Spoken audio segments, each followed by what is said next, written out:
just wanted to record this little quick one before I forget it. So read this article on the theater, so-called La Scala in the Euro. It's Russian city Yekaterinburg or Sverdlovsk in Soviet. So they had this theory in about theater, how it was built. So it's like having all this success because it has all those levels here, balconies and stuff, and the people here. So it's like has all these interesting plans and stuff like this. And maybe this is the picture also from different theater of 19th century. We see people like monarchs here, famous Russian Tsar, and somebody here also in this VIP lodge and this emblem. But the question is that I have, how did they manage to put those lights off at the same time during the opera? I mean, right now we have this electrical stuff that we can shut down, and we can do it easily and very slow, so the people won't even realize, because in theater the lights shut down really slow. It's like slow, and then it shut down, and then we have a light on the scene, nothing else. But how did they manage to do it in the past? Remember, La Scala Theater is a very large one, and also had a bunch of candles there. How did they all burn and not even, ruin the theater itself? Because it could be, easily burned with those candles and stuff. And just imagine, it's not possible in a theater like this to have a candle illumination, right?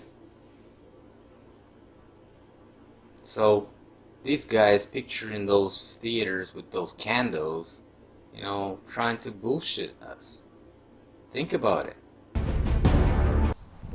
Hey guys, it's Philip Druzhinin. That we have a little trip here in Moscow. I hope you're gonna like this video, subscribe, share, and like this video, and thanks all for watching.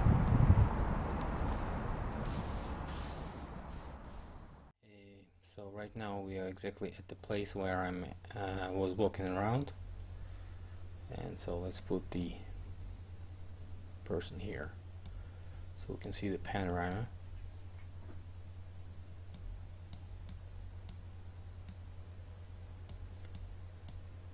So let's walk over here.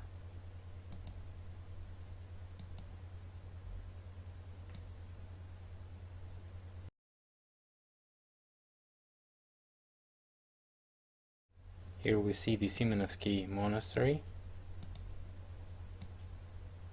that I was filming.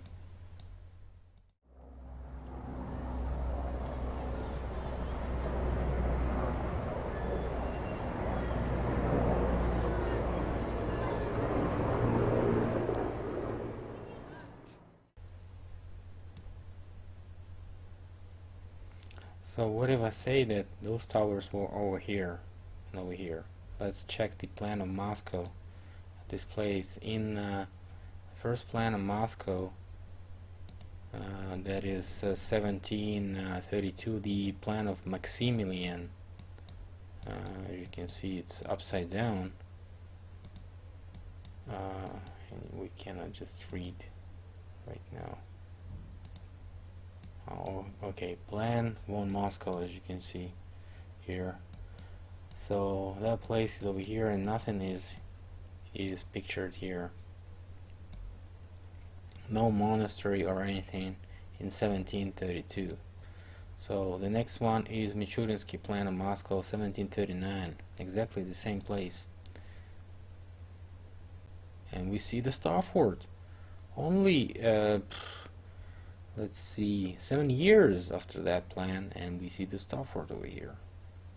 Okay, and we see some type of a church or a monastery here, so probably that is the monastery that I'm here and those towers were over here. Okay, so returning back to the map. Next map is 1763, and we also see some type of Starfort and some type of church here, Spas Simonov, and the grenade yard. So this is called the grenade yard, not the grenade yard, and I've been talking about the grenadiers and the connection of grenadiers to those who were destroying the evidence. So probably they captured this Star Fortress and made it as like, you know, ammunition base for the operations and for, you know, ammunition and grenades probably and some explosives there. Next one is Moscow 1771. Also Starfort and something with the territory of something not mentioned. Another one. We don't see anything, but we see some type of monastery here. Not mentioned in a Starfort or something. It's 1776. And it's a very general one. We can't see anything here. 1784. And 1784 has like more decent quality. Starfort is still here. And a church is here.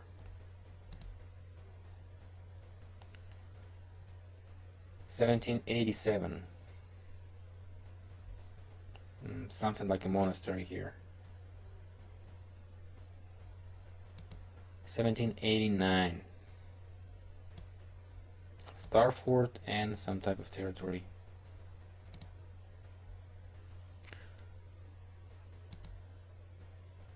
1790. Nothing significant to mention. 1792. Also nothing. 1793. Nothing here. So 1794. Also nothing.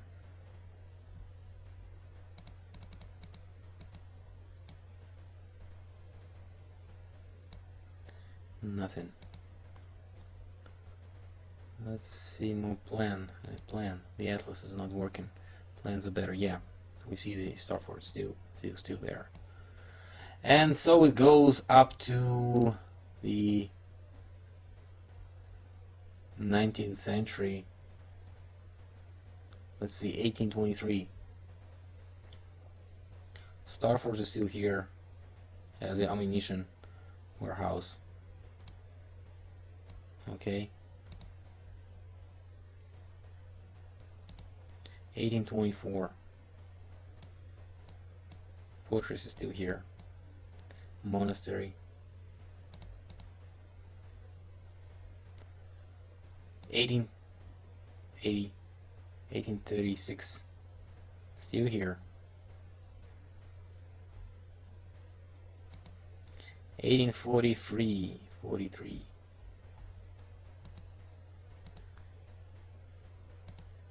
Yep. Something screwed up. Let's rewind it to 1890. The forts are still here, 1890. Let's go to 1910. Fort is still here.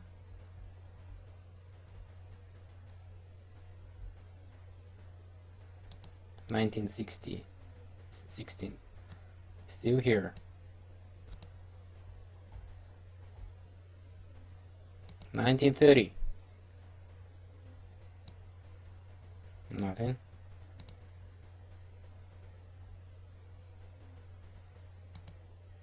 1928. Let's go back. Also nothing. 1927. Nothing. 1925. You see the monastery, but we don't see Starfort anymore. It's just said warehouses. So this is where we lose the Starfort from the map. 1923. It's not already here. 1917. Only monastery mentioned, not a Starfort. So it's like, yes, it was destroyed exactly after the revolution of 1917, after the Bolsheviks revolution. And we lose it in around these years, and they become some warehouses. As you can see, something is still mentioned here, but we don't see the Starfort on the plan. See only those shapes, the shapes of those walls that were before. Okay, and then it's totally getting lost in 20s and turn into be sklady warehouses, and no shape is available anymore, although the monastery still exists. So whatever, let's go back to the map. Go back to the map and go this way. So the Starfort was supposed to be somewhere around here, and so I started my walk from this place towards the river. Okay,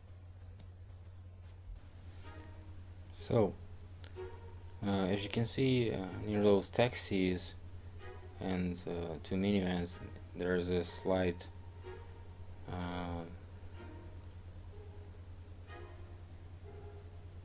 increase of altitude, and also on the other side of the road you see the basin of excavation. So they excavate and stuff there and trying to build something. Of course, the land is very expensive in Moscow, and they dig huge areas to construct the foundations of the parkings and stuff like this. And as you can see here, they made parkings right in those walls, in those ancient shapes of the star. And this is not just one fortress as it was pictured on the plan. It's probably had the landscape also design also made this altitude here. So, but who knows if they were like, cleaning stuff when they were making the roads, or maybe made previous excavations before in 19th century. Who knows? So we clearly see the shapes of the stars and the leftovers of their foundations right now used by those houses, and that is good because construction on some huge foundations of the previous era is really good thing to hide the evidence of the previous civilization. So this is what we get here in Moscow, and you can see the level of the walls is around like maybe 10 to 12 meters in height, and it goes for around like a mile. The distance is like a mile, and then it stops near the Krutitsky Podvorye, which was also on some plans. So it's rather ancient. As you can see, I'll be climbing these stairs right now, and you see the altitude of the Starfort walls before.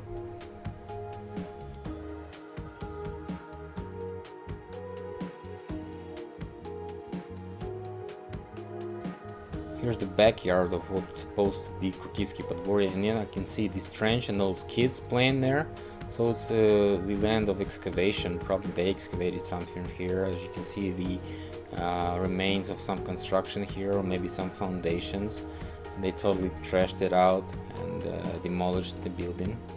Also, the whole territory of this monastery, of Krutitsky Monastery, or you could call it monastery, but it's really not. It was like a little church and some patriarchs' houses for the high ranks of the Orthodox Church in this area. So as you can see, it was also excavated, and those mud flooded windows are the big evidence of that this place was buried. Right near the walls you can see the line of excavation, and the whole altitude that was excavated is around like 6 to 9 feet in depth. Although the fish islands doesn't let you understand how deep it is, but just imagine it's right around my height. And so they made like these letters here, so you can, you know, go down there. You can see the excavation near the wall was for around 1 floor at least. So probably they used this entrance before they did the excavation. And right now they can use the bottom floor also for rent. And the next building is a business center for they rent. And you can see here also the level of excavation, even more towards the church. So they like cleaning the area and making those little slurry walls there. Okay, now we're going towards the church.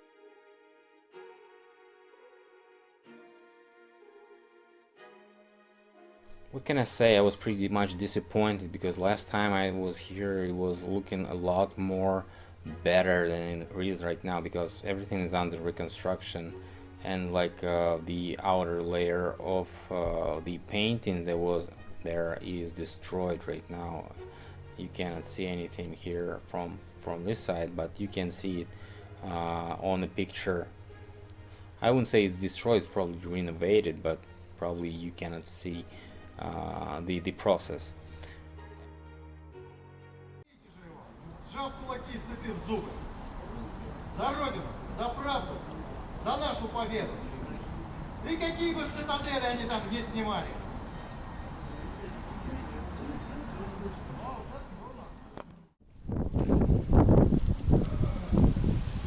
Пожалуйста, проходите вперед.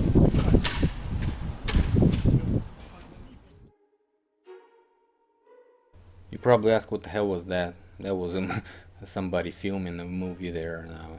We're repeating the dialogues there. They were like imitating being the soldiers.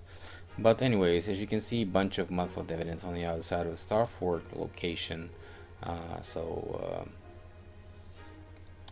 you can see, houses have mud-flooded levels from right and from left. And so we have the decrease of the altitude from here towards that road over there, and we see the shape of the other Starfort lines here also in that place and over there. So this is how this is the method of hiding the evidence, just, you know, by constructing something on the top. On the other side we see the another monastery, and probably walk there, make it in the second part of this video.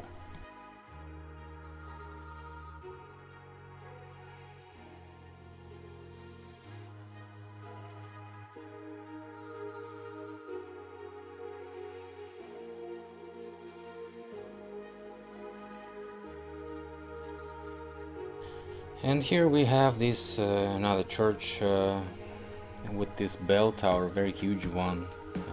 I suppose it was harvesting something like ether, electricity, or atmospheric electricity, and the whole this power grid was on the bank of the river because it was mining infrastructure. As I know, I'm sticking to this mining version because it's totally ridiculous to have two bell towers right in front of each other, one bigger than another one, and two churches right in front of each other, one bigger than another one. It's totally crazy.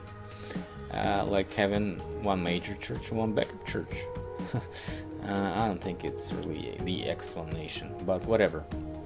This particular church has a territory with the excavation and the flooding evidence.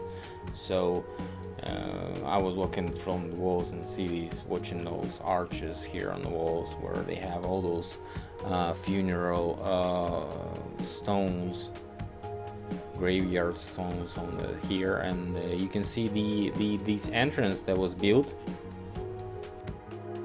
If you walk around the house, you see that it was built for that bottom floor, down floor, that is right now buried. And those windows are also very interesting. They don't belong to each other and show total nonsense of architectural style. But whatever, it's probably two reconstructed buildings implanted in each other, and so it's the way to hide the evidence and probably the purpose of that building that was primarily original.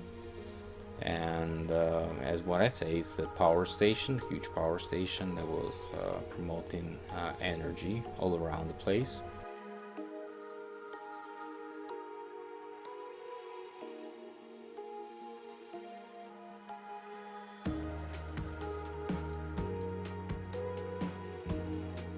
And of course, the level of mud flooded windows on this side is visible perfectly, only that they made the windows look smaller than those on the top, but that is due to the several restorations and reconstructions here. And in front of the house, in front of the church, you see this monument. Guys, I was always thinking, why are they getting those monuments for what they were doing to the people, those parasitic controllers? People working their butts, hauling ass, just to make some money, and they're taxing everything and building something like this church or something, and they're getting the monument for this, like they were earning that money, not the people. This is ridiculous. This system needs to be changed.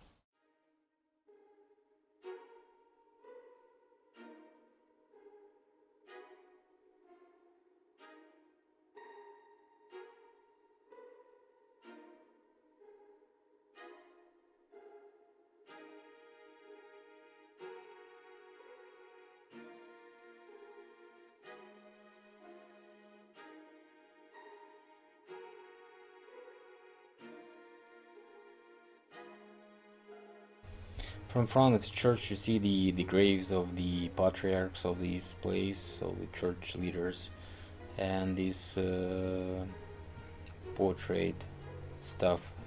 And also you see the main entrance that was before the flood. As you can see, it's way below the ground level, and those windows show that it was really excavated, even more than we think. So who knows what was the actual level of excavation here, because it's inside and we don't know actual level that was before.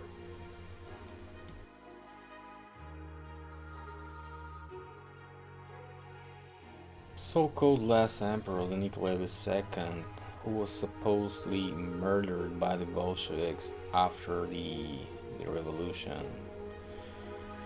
And we have several evidence of the bones being found, but there's a bunch of researchers there trying to make some conspiracy theories there, but what I see is that people trying to get the gold that was belonged to Nikolai II from the English banks, and they just don't want to give it away, and they find a bunch of excuses not to claim in those corpses, the corpses that belong to Nikolai II, and making all these genetic researches.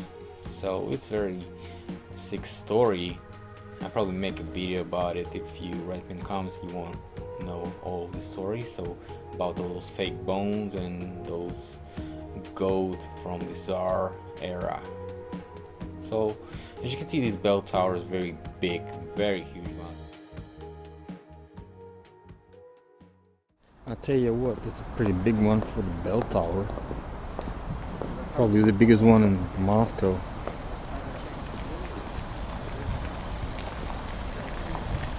I bet it was harvesting electricity.